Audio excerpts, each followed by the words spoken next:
Georgia, facciamo un riepilogo per capirci qualche cosa. Innanzitutto sappiate che ne abbiamo parlato diffusamente e alla grande durante le puntate del Pantoprazolo, la mia rassegna stampa quotidiana che va in onda tutti i giorni qui su YouTube dalle 12.30 alle 13.30 o 45 circa.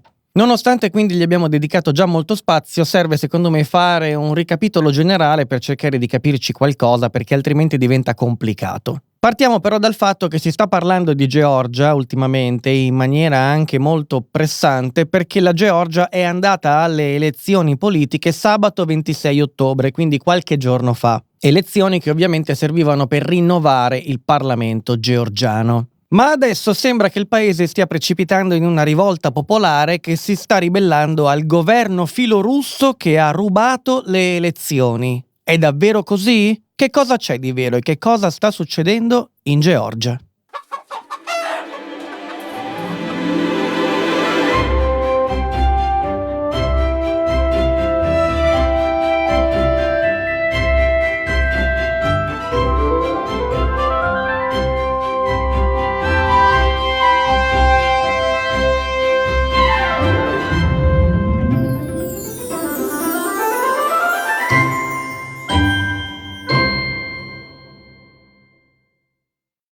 La Georgia è una repubblica parlamentare, dovete immaginare il suo ordinamento abbastanza simile a quello dell'Italia, quindi c'è un presidente della Repubblica, c'è un Parlamento, c'è un capo del governo, un primo ministro e ci sono i ministri. Chi ha vinto le elezioni? Bene, le elezioni le ha vinte un partito che si chiama Sogno Georgiano, che da solo ha guadagnato il 53, qualcosa per cento, quindi da solo governerà, ma non governerà solo in futuro, in realtà è già al governo in Georgia. Il partito Sogno Georgiano infatti è un partito di larga maggioranza che esprime già l'attuale governo che c'è in Georgia. In Italia sui giornali viene chiamato partito filorusso, partito filoputiniano, partito anti-occidentale, insomma viene chiamato come se fosse un partito che si oppone all'Occidente, all'Europa, all'America, alla NATO ed è vicino in realtà alla Russia.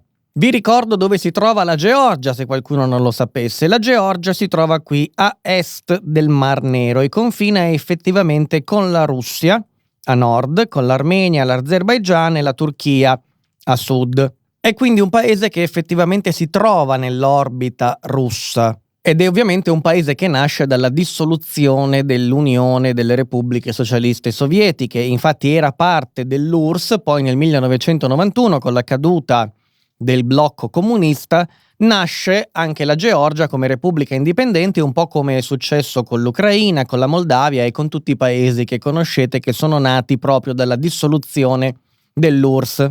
Ovviamente come tutti questi paesi, come per esempio in Ucraina, sapete che esiste il Donbass con le sue repubbliche separatiste di Donetsk e Lugansk, anche la Georgia ha una parte della sua popolazione che si è trovata spaesata quando l'URSS è crollata. Gente che si sentiva appartenente a quel mondo, gente che ha rimpianto e forse tuttora rimpiange anche l'esistenza di quella unione di stati e gente anche che si sente apertamente filorussa. Questo è normale, vale per la Georgia come per l'Ucraina, come per la Moldavia, vale per tutti questi paesi, perché ovviamente quando Putin dice che quella dell'esplosione dell'URSS è stata una grande tragedia, per tanta gente lo è stata per davvero. Ed è abbastanza ridicolo che questo lo debba dire io, che sono notoriamente lontano dalle posizioni comuniste e sovietiche di visione del mondo, però la realtà è la realtà e non si può certo alterare o nascondere. Tutto questo ve lo dico per chiarirvi il contesto, perché dovete capire la Georgia dove si trova e che storia ha, anche se a grandi linee. Ma dovete anche capire che questo è un paese che già ha avuto problemi con la Russia nel recente passato. Infatti vi ricorderete, spero, che nel 2008 c'è stata una guerra ad agosto piuttosto veloce che ha visto i carri armati russi, già allora la Russia era sotto Putin, entrare in Georgia e in particolare in Ossezia. Ossezia che è per l'appunto una delle regioni separatiste o indipendentiste della Georgia, una di quelle regioni che come il Donbass ucraino vedono al suo interno una popolazione che ha sentimenti filorussi e che è nostalgica di quell'URSS che non esiste più e che quindi fa fatica a riconoscersi in quella repubblica georgiana che vede come un corpo estraneo. Nel 2008, con la scusa di proteggere queste minoranze in Georgia, i carri armati russi entrarono in Ossetia del Sud, quindi quella parte di Ossetia che fa parte della Repubblica Georgiana. Perché la chiamo scusa? La chiamo scusa perché è molto simile quell'operazione a quella avvenuta nel febbraio del 2022 nel Donbass. Con lo stesso pretesto, infatti, Putin nel 22, pochi anni fa, è entrato in Ucraina dicendo che era lì, insieme ai suoi soldati, per proteggere i separatisti del Donbass filorussi. Ora, è chiaro che questi sono pretesti, nessuno fa una guerra di questo tipo per salvare o tutelare una minoranza che si trova in una regione separatista di un paese confinante. In realtà le ragioni profonde sono ovviamente altre, ma se sono altre per la guerra in Ucraina, e casomai ne abbiamo discusso in altri video o lo faremo ancora, quali sono state queste ragioni profonde per la guerra in Georgia nel 2008? Ora dirò qualcosa di eretico per il mainstream, ma d'altra parte è eretica ormai qualsiasi posizione che non sia infusa direttamente dal governo europeo o meglio ancora da quello americano, e quindi vi dirò la mia. Pochi mesi prima dell'arrivo dei soldati russi nella Ossetia del Sud in Georgia, nell'aprile del 2008, ci fu un evento importante. L'evento in questione è il vertice della NATO di Bucarest, occasione nella quale la NATO annunciò l'ingresso nell'Alleanza Atlantica di Georgia e Ucraina. Anche contro il parere della Germania, che allora aveva come cancelliera ancora Angela Merkel, che aveva cercato di impedire questa dichiarazione perché sapeva che avrebbe creato dei problemi con la Russia, che non avrebbe potuto mai digerire una prospettiva simile. Ma adesso mi si dirà che nella NATO ci si entra volontariamente, che i paesi fanno volontariamente domanda per entrare nell'Alleanza Atlantica e che nessuno ti può obbligare a farlo. E quindi la Georgia evidentemente aveva chiesto di entrare. Bene, questo è formalmente vero, chiaramente, e infatti c'è da aggiungere una questione per capire meglio che cosa storicamente è accaduto. In Georgia all'epoca c'era un governo il cui primo ministro si chiamava Saakashvili. Oggi questo primo ministro georgiano è visto come il capo di un governo che ha svenduto il paese, un governo corrotto che non ha fatto gli interessi del popolo georgiano né della nazione, ma solo il suo proprio interesse. Ragion per la quale avrebbe deciso di assecondare le insistenti richieste da parte occidentale. La cosa interessante è che questo governo Saakashvili è nato in seguito ad una rivoluzione popolare, chiamata Rivoluzione delle Rose, che qualcuno dice abbia ispirato la successiva rivoluzione arancione che poi è avvenuta pochi anni dopo, nel 2004, in Ucraina. A sua volta rivoluzione, quella arancione, che è stata semplicemente un'anticipazione di quello che poi sarebbe successo nel 2014 con la rivolta di Euromaidan, che ha portato all'invasione della Crimea da parte della Russia, come ben sapete, e creato quella situazione che ormai era impossibile da invertire, che ha condotto poi a quanto avvenuto nel 2022. Vista in questi termini, quindi dovreste iniziare ad intravedere un'equivalenza tra ciò che è successo in Ucraina e che ha condotto alla guerra prima nel 2014 e poi quella totale nel 2022 e ciò che è successo in Georgia, paese molto più piccolo, molto peggio armato, che infatti sotto i carri armati russi nel 2008 è durata 4 o 5 giorni. Rispetto ad allora, però, oggi la situazione georgiana è molto diversa. Oggi al governo c'è il partito Sogno Georgiano, quello che ha vinto anche le elezioni del 26 di ottobre, che è un partito, a dispetto di quello che scrivono i giornali, filo europeo, filo NATO e filo occidentale. Sì, ripeto, è un partito che ha aspirazioni europeiste, vuole entrare in Unione Europea ed è molto vicino comunque all'Occidente.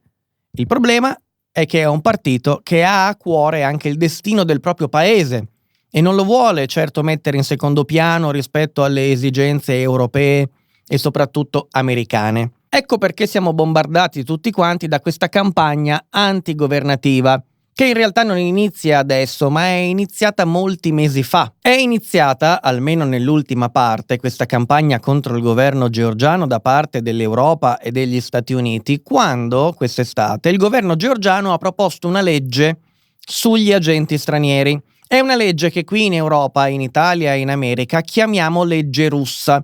È una legge che obbligherebbe le ONG, le organizzazioni non governative che percepiscono fondi da paesi esteri o da entità che risiedono all'estero, di dichiararlo, di essere trasparenti. Attenzione, la legge non impedisce alle ONG, anche finanziate dall'estero, di lavorare in Georgia, però pretende che queste si dichiarino, che facciano sapere che prendono quei soldi da un paese estero. Noi la chiamiamo legge russa perché effettivamente la Russia ha una legge uguale a quella che ha appena varato la Georgia.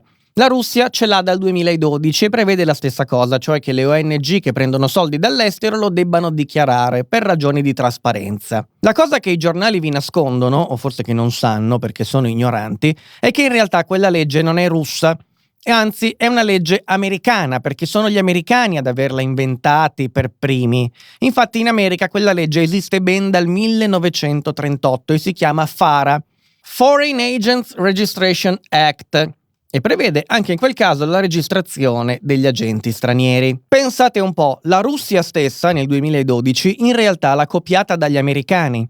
Non si è inventato nulla al Cremlino, ha semplicemente preso una legge americana e l'ha fatta propria. Quindi, ad essere onesti intellettualmente, la legge georgiana dovremmo chiamarla legge americana, non legge russa.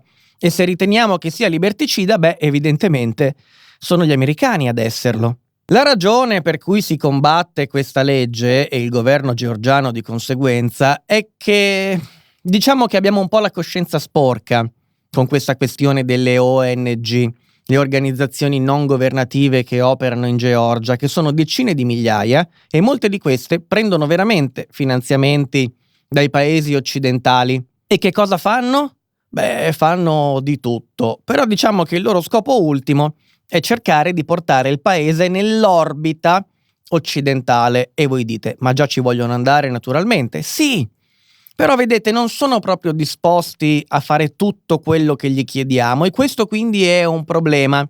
E le ONG sono fondamentali per riuscire a fomentare questo sentimento e portare il paese ancora più nella nostra orbita. Il fatto è che la Georgia, per la sua posizione geografica, ha interessi economici intrecciati con la Russia, anche se in questo momento, con questo governo, non ha rapporti diplomatici con i russi. Tuttavia non può pensare di applicare così come sono le stesse sanzioni che l'Europa applica alla Russia, anche lei alla Russia. Non lo può fare perché altrimenti la sua economia ne risentirebbe fortemente e diventerebbe un paese fallito. Eppure è proprio quello che l'Europa chiede alla Georgia. L'Europa vuole che la Georgia imponga alla Russia le stesse sanzioni imposte da Bruxelles. Loro dicono no, non lo possiamo fare e quindi l'Europa le congela i fondi di centinaia di milioni di euro che erano destinati alla Georgia per il suo percorso di ristrutturazione e ingresso nell'Unione Europea. Ma la von der Leyen è così, lei dice o con noi o contro di noi. Vuoi entrare in Europa? Allora devi sanzionare la Russia come facciamo noi. Non lo vuoi fare? Allora io ti punisco, ti tolgo i soldi e ti creo un casino politico. Perché oltre a congelare i fondi alla Georgia, molti ministri europei sono scesi in piazza a Tbilisi, la capitale della Georgia, quando qualche mese fa ci furono le manifestazioni contro il governo per protestare contro quella legge di trasparenza delle ONG, la legge sugli agenti stranieri. Ora, quando mai si è visto un ministro di un paese europeo che partecipa in piazza con il popolo per manifestare contro il governo di un altro paese?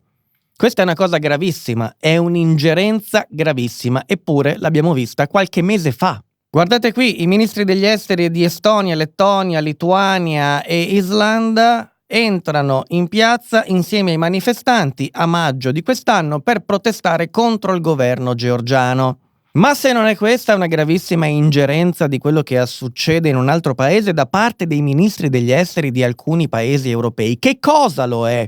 Giustamente dalla Georgia rispondono che queste cose le facevano i sovietici e non si aspettavano che le facessero anche gli europei. Cosa che sottolinea benissimo il presidente del Parlamento Papoashvili, che dice queste cose le facevano i sovietici, evidentemente gli europei e gli occidentali hanno imparato bene da loro come fare la propaganda, e giustamente rifiuta una cosa del genere che è di una gravità inaudita. Voi pensate se in una manifestazione italiana contro il governo arrivassero in piazza, però non nelle sedi diplomatiche, i ministri degli esteri di Francia, Belgio, Germania e Regno Unito per unirsi alla protesta e aizzare il popolo contro il governo. Sia che lo abbiate eletto voi, sia che abbiate votato l'opposizione, secondo me non sareste per niente d'accordo, per usare un eufemismo. Probabilmente scendereste voi in piazza contro quelle manifestazioni a sostegno del governo, anche se non lo avete mai voluto quel governo lì, solo per spirito di identità nazionale. Infatti un anno fa, questo è dell'ottobre del 2023, già il governo georgiano lanciava l'allarme. C'erano dei fondi in arrivo dagli Stati Uniti per preparare un colpo di Stato in Georgia. Ma perché tutto questo accanimento? Veramente soltanto perché la Georgia non vuole sanzionare la Russia? Perché nel 2008 ha tentato di entrare nella NATO, poi il governo è cambiato e è arrivato un governo che vuol fare gli interessi nazionali e quindi non ci pensa nemmeno di entrare in un'alleanza militare per farsi tritare dalla Russia, perché dice alla fine a noi che ce ne frega, non ci vogliamo entrare nella NATO, non vogliamo essere invasi dalla Russia, vogliamo fare affari con voi, vogliamo essere nell'Unione Europea, vogliamo essere europei, però non fateci fare il passo più lungo della gamba, che non vogliamo essere scamazzati di mazzate. Ebbene, questo è già sufficiente, in realtà abbiamo visto l'Ucraina che fine ha fatto, però c'è dell'altro, c'è qualcosa di ancora più inquietante che viene svelato dalla TASS, l'agenzia di stampa del Cremlino, quindi qualcuno dirà non è affidabile, sentiamo cosa dice e poi facciamo le opportune valutazioni. Questo articolo è comparso sulla TASS una decina di giorni fa, poco meno, e dice una cosa assolutamente spaventosa. Racconta che l'Occidente avrebbe voluto far entrare la Georgia in una guerra della durata di 3 o 4 giorni con la Russia. Vediamo che cosa racconta. Racconta che alcuni alti funzionari occidentali, non dice il paese da cui provengono, ma si capisce che una proposta simile può arrivare soltanto dagli Stati Uniti, avrebbero avvicinato il governo georgiano per chiedergli di entrare in guerra con la Russia. Le ostilità, classiche e convenzionali, sarebbero dovute durare 3 o 4 giorni. Dopodiché la guerra si sarebbe dovuto trasformare in una guerriglia, con gli americani, suppongo, che avrebbero fornito armi e supporto per poterla mandare avanti. Alla domanda sconcertata del primo ministro georgiano, che diceva ma siete pazzi? Non dureremmo nulla e non possiamo certamente fare la guerra con la Russia, la risposta di questo alto funzionario sarebbe stata che di voi ce ne sono 3 o 4 milioni di georgiani, non riusciranno mica ad ammazzarvi tutti quanti in 3 o 4 giorni. Poi potrete fare la guerriglia nella foresta dopo quei 3 o 4 giorni e noi vi aiuteremo. Non vi ammazzeranno mica tutti in 3 o 4 giorni. Sono parole sconcertanti. Voi dite vengono dalla TASS, quindi è propaganda. Ora, questa non è un'affermazione logica, in realtà sicuramente la TASS pubblica propaganda del Cremlino, sicuramente l'ANSA pubblica propaganda italiana ed europea, i nostri giornali fanno propaganda per i nostri governi e questo riguarda tutti. Volete dire che la TASS ne fa un po' di più? Ma io non ne sono così convinto, visto lo stato dei giornali europei e occidentali, ma facciamo pure che sia vero. Il fatto è che queste dichiarazioni riportate dalla TASS non sono state smentite da nessuno. Non c'è nessun fact-checking che cerca di capire che cosa è successo veramente. Nessuno ha fatto un plissé, nessuno ha dato una risposta. Sapete che cosa abbiamo fatto? Abbiamo insabbiato la notizia, l'abbiamo nascosta, l'abbiamo chiusa dentro un cassetto. Ora, io non lo so con certezza se sia vera o meno, quello che so è che è assolutamente verosimile e che nel contesto di quello che sta succedendo potrebbe anche tranquillamente essere vera e non mi stupirebbe. E in ogni caso, rispetto al quadro generale, che sia vera o falsa, alla fine cambia poco, perché quello che sta succedendo in Georgia è comunque gravissimo ed è comunque opera di una propaganda ormai senza freni e senza neanche dignità. Tornando al nostro racconto, però, la Georgia, quando quest'estate, ha approvato la legge sugli agenti stranieri, si è ritrovata in casa sua alle proteste, forse alimentate anche da quelle famose ONG che doveva colpire quella legge rendendole trasparenti. In queste proteste sono arrivati anche i ministri di alcuni paesi europei e poi è successo che, oltre a vedersi negati i fondi da parte dell'Unione Europea per l'ingresso in Europa a causa di quella legge e della mancata approvazione delle sanzioni contro la Russia, la Georgia si è vista anche sanzionata dagli Stati Uniti d'America, che hanno sanzionato personalmente i membri e gli alti funzionari del governo coinvolti in quelle leggi che secondo gli americani sono liberticide, ma che è strano che la pensino così perché in realtà i georgiani le hanno copiate da loro e non certamente dai russi, perché anche i russi le hanno copiate dagli americani, insomma ve l'ho raccontato prima. Sanzioni economiche quindi con il blocco dei fondi e sanzioni anche di tipo diplomatico come fatto con gli oligarchi russi. Quindi nome per cognome queste persone della Georgia vengono sanzionate da Stati Uniti che quindi li mettono su una lista nera. A fronte di tutto questo, che cosa succede? Succede che in Georgia il 26 di ottobre ci sono le elezioni, vince ancora lo stesso partito che aveva espresso il governo che ha fatto quelle leggi sulla trasparenza delle ONG, lo stesso governo che ha detto no alle sanzioni verso la Russia, lo stesso governo che avrebbe detto no alla guerra di 3 o 4 giorni con la Russia, tanto non vi ammazzeranno tutti in 3 o 4 giorni, e quindi qua scoppia il finimondo. Il governo viene confermato a larghissima maggioranza e noi occidentali non lo possiamo accettare. Perché sì, è un governo filo europeo, filo occidentale, ma in fondo non vuole svendere il suo paese. Non è disposto a fare qualsiasi cosa che noi vogliamo a costo di veder smembrata la Georgia. È un governo che vuole una Georgia europea e filo occidentale, ma non al costo di vedersela bombardata. Posizione che evidentemente non è condivisa con gli altri partiti che hanno partecipato alle elezioni da cui sono usciti perdenti. Infatti dovete sapere un'altra cosa: non ci sono in Georgia partiti filorussi, sono tutti filo-europei, da quello che sta al governo a quelli di opposizione. Quello del governo è più moderatamente filo-europeo, ma mi viene da dire neanche più di tanto, perché nei loro comizi la bandiera europea è quella più grande che c'è. Poi ci sono gli altri partiti che sono filo-europei fino alla distruzione della Georgia, evidentemente che sono disposti ad andare oltre gli interessi nazionali pur di incontrare l'interesse di Washington e di conseguenza ovviamente quello di Bruxelles.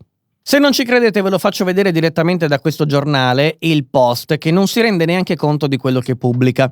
Scrive partito filorusso sogno georgiano e poi mette la fotografia del capo del partito che parla sul palco durante un comizio prima delle elezioni e non si accorgono che dietro c'è la bandiera dell'Unione Europea che si interseca con il logo di partito.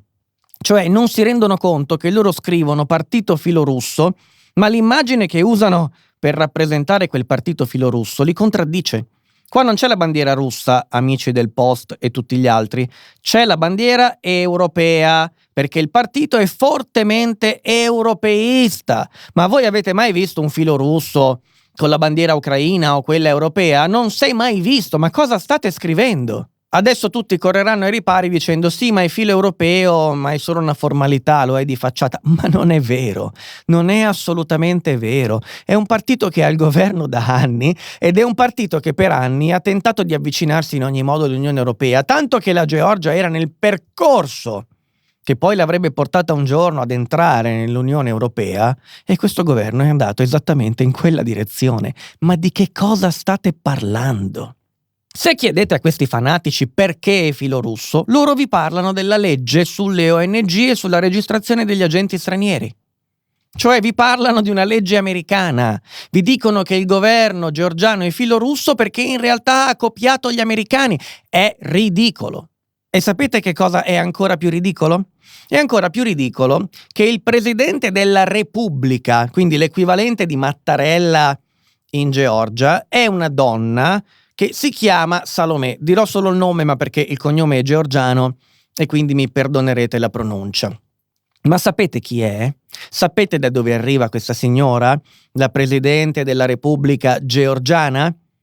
È una donna nata a Parigi, che poi è cresciuta in Francia, è diventata ambasciatrice francese ed è stata spedita dove?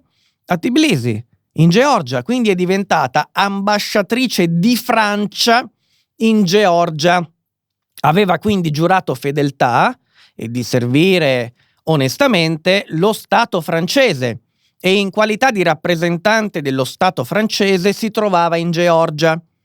Poi lei prende la cittadinanza georgiana, la fanno ministro, appena prima del governo Saakashvili, quello dell'invasione dell'Ossetia del Sud, della guerra del 2008, la fanno ministro e poi fa carriera e diventa presidente della Repubblica.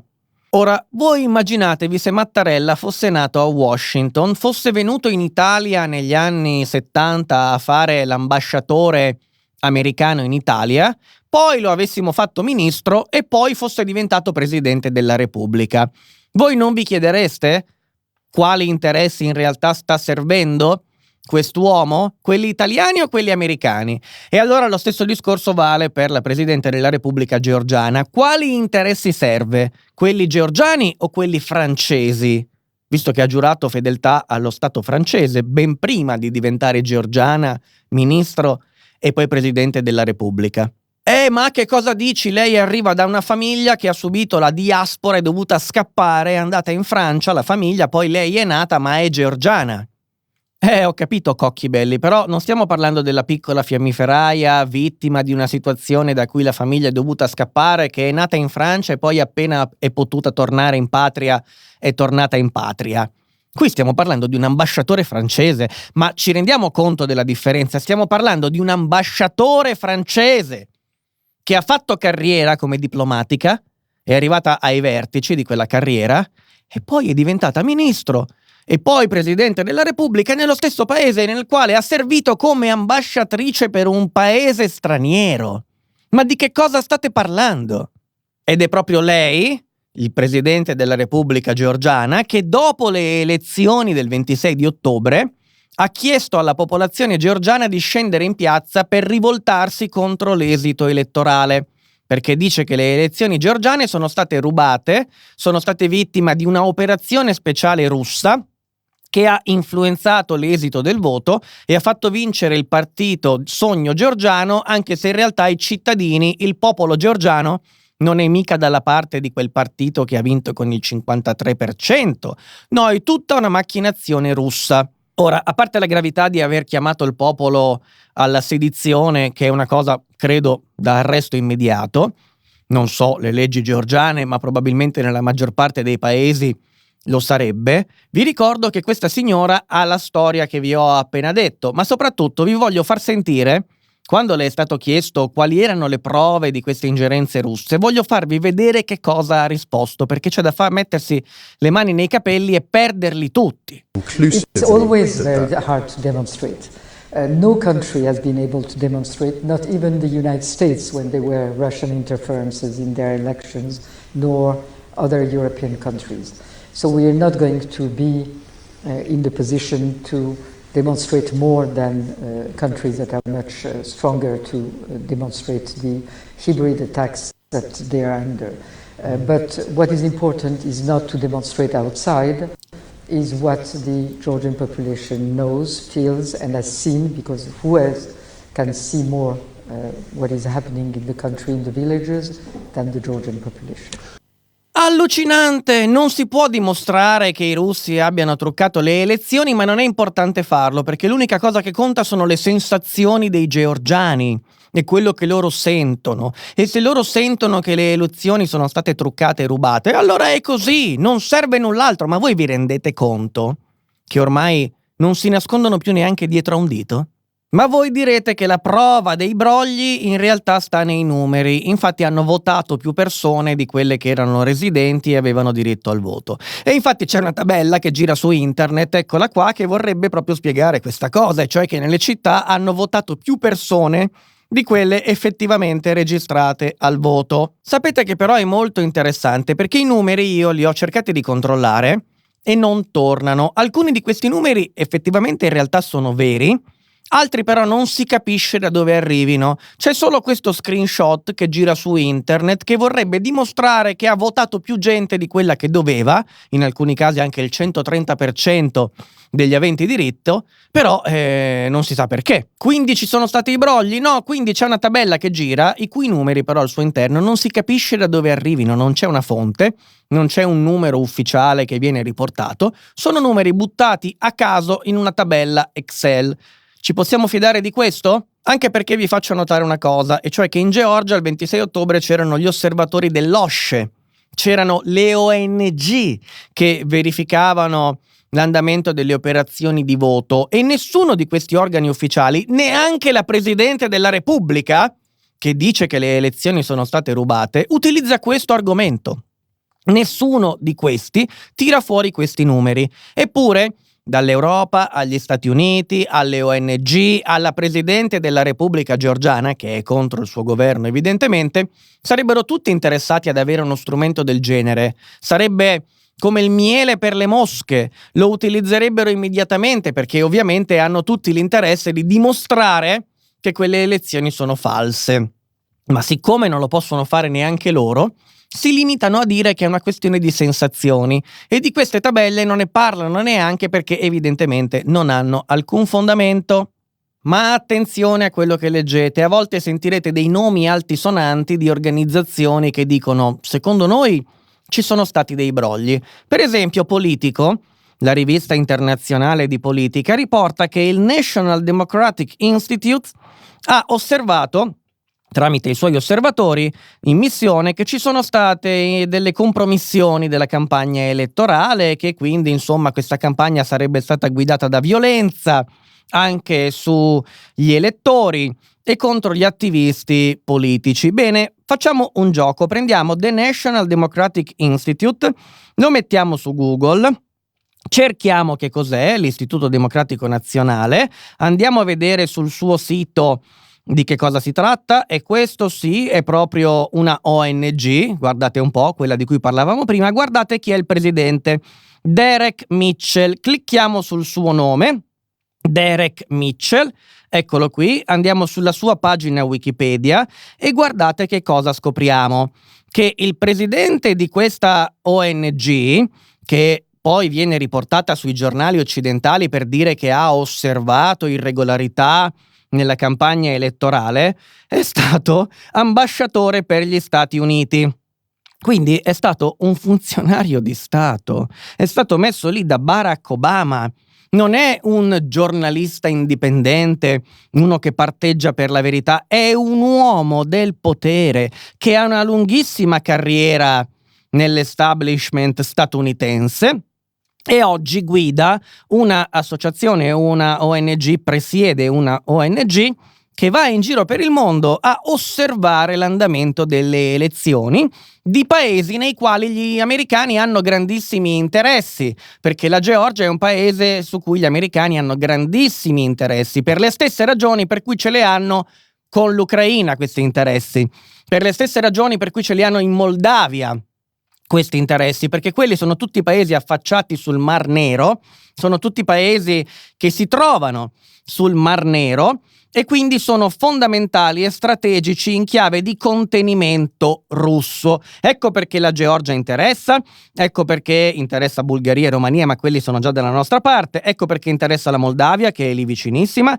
ecco perché è fondamentale l'Ucraina, che oltretutto, oltre ad essere un paese che si affaccia sul Mar Nero, è anche un paese che fa da cancello, se vogliamo così, con la Russia. Il valore strategico della Georgia non serve che ve lo spieghi io, non serve che ve lo racconti io, si definisce da sé, basta guardare dove si trova sulla cartina e lo possiamo vedere in relazione alla Russia.